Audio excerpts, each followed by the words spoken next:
and welcome to the Change Nerd channel. I'm Jason. I'm here today with an episode that will be the first of five. These are the five questions that we've discovered that'll help people navigate change. Where did they come from?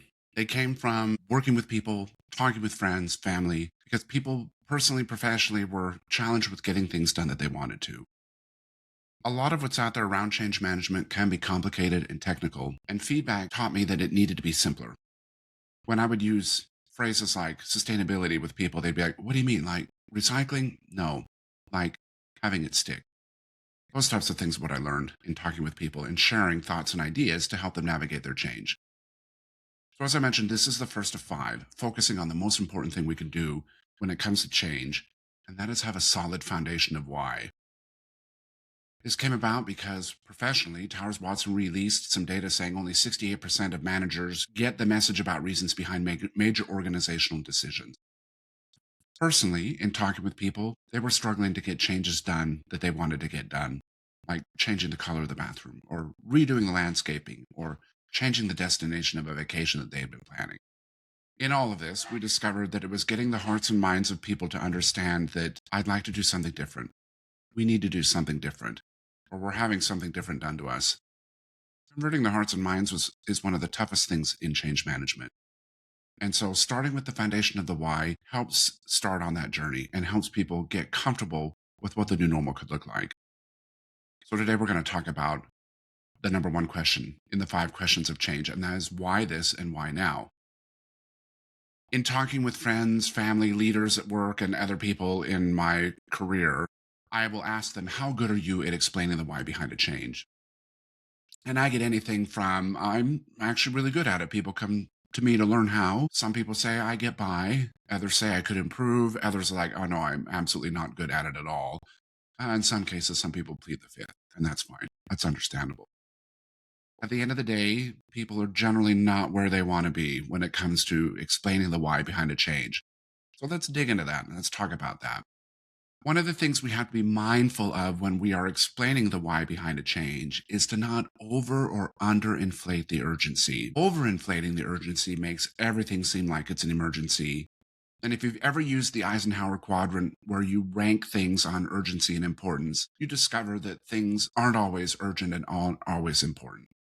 There is a variety of things, and so we have to be honest about where they are in the urgency matrix and make sure that we're not making everything urgent and important and burning people out on change and exhausting them at the same time.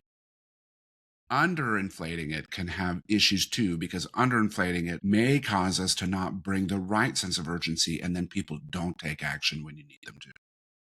So we have to be accurate about the urgency of why we need it done and what we're looking to get done. That has to be defined at the beginning. That has to be defined before you go and talk to people about the change. Get clear on the why. If you don't know, then you may have to find out. That could be from another source. That could be some research. That could be if it's coming to you from a leader at your work, you can ask them that you need more information and tell them that you need more information to get clear on it. Here's a hypothetical example to help explain how the why can get your change done. So let's take the Avengers. The Avengers are a group of superheroes with different skills and different talents who work together as a team to accomplish goals and get things done. They're led by a man named Nick Fury. Nick, one day, sent an email out to all of them that said, all, you will need to come into the office 4 days a week for the next 6 weeks instead of your current schedule to work on a project.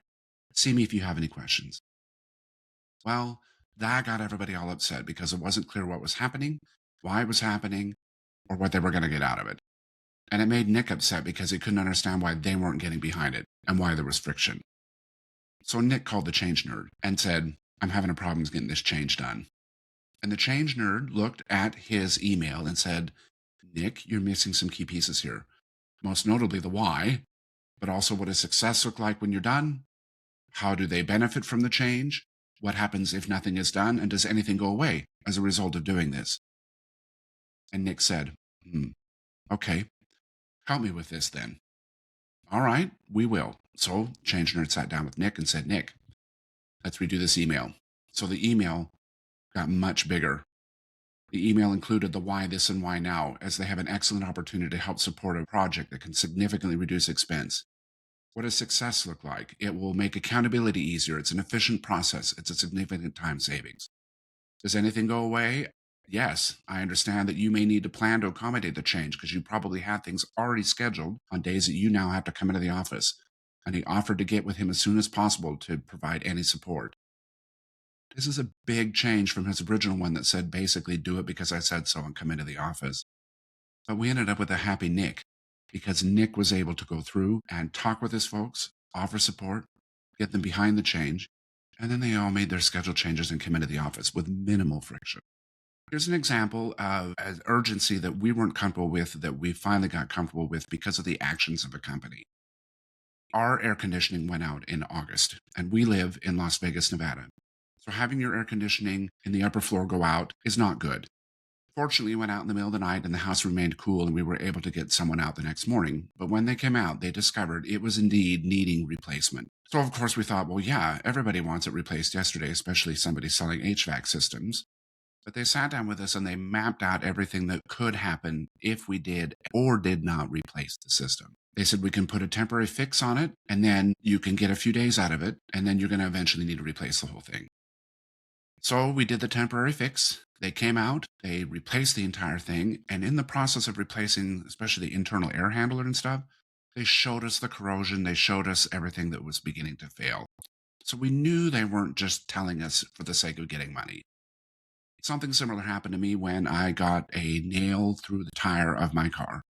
I took it into the tire repair place and they came back and they said, "Hey, you have a nail through the sidewall." They rolled the tire to me and showed me that the tire had a nail through the sidewall. So the why was clearly defined. They took the time to help me understand your air needs to be replaced because these things are failing.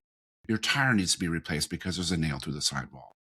That why was so critical and so important that we did a service contract with that HVAC company because we were so impressed with their ability to help us navigate the change and their integrity and honesty that they had. You may not always get that from the people that are asking you to make a change. I would encourage you to question them, respectfully, of course, until you get clear on the why. Because if we're advocating for a why that we're not behind and that we don't understand and that we're not endorsing, it comes through. People know. People aren't going to get behind it. And you're going to have a much tougher time getting the change done that you're expecting to. What gets in our way? One of the most common things is a do it because I said so mentality. It's an older mentality left over from the command and control way of doing business. And it works in some cases. For example, if you have kids and you say, take out the trash, you'll probably get a why, and you'll say, because I said so. And that's because they're learning cause and effect, because it's trash day, because it stinks, because the trash cleaning place is coming tomorrow to take care of the inside of our bins. Adults, if they say, take out the trash, and you say, do it because I said so, you may not get the results that you're looking for. They want to know the why. You may choose to tell the kids, but adults are going to be the ones that want to know that, oh, it's trash day, that's right. Or it stinks. Or, oh, that's right, they're going to come clean the bins tomorrow. Failure to get people to understand what's in it for them is a big barrier to getting your change to be successful. Sometimes in the professional world, they may also say, do it because senior management said so. Again, I would encourage you to go back and get the senior managers or the leaders that are asking you to do these new things to help you understand the why. What do you get out of it? What's in it for us? What's in it for me? Those are important. Because if people don't get the what's in it for me or the what's in it for us, there will be friction. It will delay your change and in some cases prevent it from even happening at all. We also have to make sure we clarify the who, the what, the when, the where, and the how, along with the why, so that people get the details that help them be successful and to help them understand the changes that are coming their way. In some cases, we do overcomplicate it too. Be mindful of just how much information people really need. Some people may be good with a very heartfelt, this is why we're changing it. Others may be good with a very data-driven, this is why we're making the change. Make sure you do the appropriate thing for your audience.